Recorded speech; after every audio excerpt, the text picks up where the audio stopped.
ओम गणेशाय नमः। शीतला अष्टमी की पौराणिक कथा के अनुसार एक बूढ़ी औरत और उसकी दो बहुओं ने शीतला माता का व्रत रखा। अष्टमी के दिन बासी चावल माता शीतला को चढ़ाने व खाने की परंपरा है, लेकिन दोनों बहुओं ने सुबह ही ताज़ा भोजन बना लिया। सास ने ताज़े खाने के बारे में जैसे ही उन्हें पता चला, उसने नाराज़गी जाहिर की। फिर जब उनकी सास ने उन्हें बासी भोजन करने के लिए कहा तो उन्होंने टाल दिया। यह कृत्य देख माता कुपित हो गईं और अचानक ही उनके नवजातों की मृत्यु हो गई। यह सब बात सास को पता चली तो उन्होंने अपनी बहुओं को घर से ही निकाल दिया। दोनों अपने बच्चों के शवों को लिए हुए रास्ते पर जा रही थीं, तभी वे एक बरगद के पेड़ के नीचे आराम करने के लिए रुकीं। यहाँ पर दो बहनें थीं जिनका नाम औरी व शीतला था। ये सिर में पड़ी जुओं से बेहद परेशान थी। बहुओं को उनकी स्थिति देखकर उन पे दया आ गई। उन्होंने उनकी मदद करना चाही और उन बहनों के सिर की जुएं उन्होंने निकाल दी। इससे उन दोनों बहनों को चैन मिल गया। उन बहनों ने बहुओं को शीश दिया कि तुम्हारी गोद हरी हो जाए।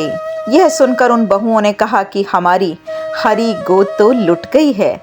तब उसमें से एक बहन जिसका नाम शीतला था, दोनों बहुओं को लताड़ लगाई और कहा कि पाप कर्म का दंड तो भुगतना ही पड़ता है। तब उन दोनों बहुओं ने माता शीतला को पहचान लिया और वे दोनों ही उनके पैरों में पड़ गईं और क्षमा याचना करने लगी। माता को जब उनके पश्चाताप करने पर दया आ गई तो उन्होंने उनके मृत बालकों को पुनर्जीवित कर दिया। यह देखकर वो खुशी से गांव को वापस लौट गईं। इसके बाद से पूरा गांव ही माता शीतला को मानने लगा। बोलो शीतला माई की जय। ओम गणेशाय नमः। एक बार माता शीतला ने सोचा कि चलो आज देखूं कि धरती पर मेरा पूजन कौन कौन करता है, कौन मुझे मानता है। यही सोचकर माता शीतला धरती पर राजस्थान के डुंगरी गांव में आई और देखा कि इस गांव में मेरा मंदिर नहीं है और ना ही मेरी पूजा होती है। माता शीतला गांव की गलियों में घूम रही थी, तभी एक मकान के ऊपर से किसी ने चावल का उबला पानी मांड नीचे फेंक दिया। वह उबलता हुआ पानी माता शीतला के ऊपर गिरा, जिससे शीतला माता के शरीर में फफोले यानी छाले पड़ गए। शीतला माता के पूरे शरीर में जलन होने लगी। शीतला माता गांव में इधर उधर भाग भाग कर चिल्लाने लगी कि मैं जल गई, मेरे शरीर तप रहा है, जल रहा है, मेरी कोई सहायता करो। लेकिन उस गांव में किसी ने भी शीतला माता की सहायता नहीं की। वहीं अपने घर के बाहर एक कुम्हारन महिला बैठी थी। उस कुम्हारन ने देखा कि अरे यह बूढ़ी माई तो बहुत ही जल गई है, इसके पूरे शरीर में तपन है, इसके पूरे शरीर में फफोले पड़ गए हैं, यह तपन सहन नहीं कर पा रही है। तब उस कुम्हारन ने कहा कि हे माँ, तू यहाँ आकर बैठ जा, मैं तुम्हारे शरीर के ऊपर ठंडा पानी डालती हूँ। कुम्हारन ने उस बूढ़ी माई पर खूब ठंडा पानी डाला और बोली कि हे माँ, मेरे घर में रात की बनी हुई राबड़ी रखी है, थोड़ा दही भी है, तू दही राबड़ी खा ले। जब बूढ़ी माई ने ठंडी ज्वार के आटे की राबड़ी और दही खाया तो उनके शरीर को ठंडक मिली। तब उस कुम्हारन ने कहा कि माँ, आज बैठ जा, तेरे सिर के बाल बहुत बिखरे हैं, ला मैं तेरी चोटी भी गूंथ देती हूँ। और कुम्हारन माई की चोटी गूंथने लगी, कंघी बालों में करने लगी। अचानक कुम्हारन की नज़र उस बूढ़ी माई के सिर के पीछे पड़ी तो कुम्हारन ने देखा कि एक आंख बालों के अंदर छुपी है। यह देखकर वह कुम्हारन डर के मारे घबरा कर भागने लगी। तभी उस बूढ़ी माई ने कहा, रुक जा बेटी, तू डर मत, मैं कोई भूत प्रेत नहीं हूँ, मैं शीतला माता हूँ।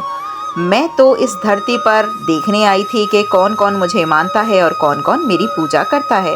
इतना कहकर माता चार भुजा वाली हीरे जवाहरात के आभूषण पहने हुए, सिर पर स्वर्ण का मुकुट धारण किए हुए अपने असली रूप में प्रकट हो गईं। माता के दर्शन देने पर कुम्हारन सोचने लगी कि अब मैं गरीब इन माता को कहाँ बिठाऊं। तब माता बोली, हे बेटी, तू किस सोच में पड़ गई।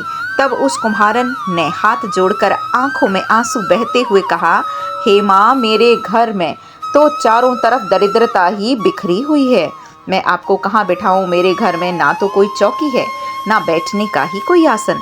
तब शीतला माता प्रसन्न होकर उस कुम्हारन के घर पर खड़े हुए गधे पर बैठकर एक हाथ में झाड़ू, दूसरे हाथ में डलिया लेकर उस कुम्हारन के घर की दरिद्रता को झाड़कर डलिया में भरकर फेंक दिया और उस कुम्हारन से कहा कि हे बेटी, मैं तेरी सच्ची भक्ति से प्रसन्न हूँ, अब तुझे जो भी चाहिए मुझसे वरदान मांग ले। तब कुम्हारन ने हाथ जोड़कर कहा कि हे माता, मेरी इच्छा है कि आप इसी डूंगरी गांव में स्थापित होकर यहीं निवास करें, और जिस प्रकार आपने मेरे घर की दरिद्रता को अपनी झाड़ू से साफ कर दिया है, ऐसे ही आपको जो भी भक्त होली के बाद की सप्तमी को भक्ति भाव से पूजा कर अष्टमी के दिन आपको ठंडा जल, दही व बासी ठंडा भोजन चढ़ाए, उसके घर की दरिद्रता को दूर करना और आपकी पूजा करने वाली महिला का सुहाग अखंड रखना, उसकी गोद हमेशा हरी भरी रखना। साथ ही जो पुरुष शीतला अष्टमी को नाई के यहाँ बाल ना कटवाए, धोबी को कपड़े धुलने ना दे और पुरुष भी आप पर ठंडा जल चढ़ाकर, नारियल फूल चढ़ाकर परिवार सहित ठंडा बासी भोजन करे, उसके काम धंधे व्यापार में कभी दरिद्रता ना आए। तब माता बोली, तथास्तु। हे बेटी, जो तूने वरदान मांगे हैं मैं तुझे सब प्रदान करती हूँ। हे बेटी, तुझे आशीर्वाद भी देती हूँ कि मेरी पूजा का मुख्य अधिकार इस धरती पर सिर्फ कुम्हार को ही होगा। तभी उसी दिन से डूंगरी गांव में शीतला माता स्थापित हो गईं और उस गांव का नाम हो गया शील की डूंगरी। शील की डूंगरी भारत का एक मुख्य मंदिर है। शीतला सप्तमी के दिन यहाँ बहुत ही विशाल मेला लगता है। शीतला माता की जय।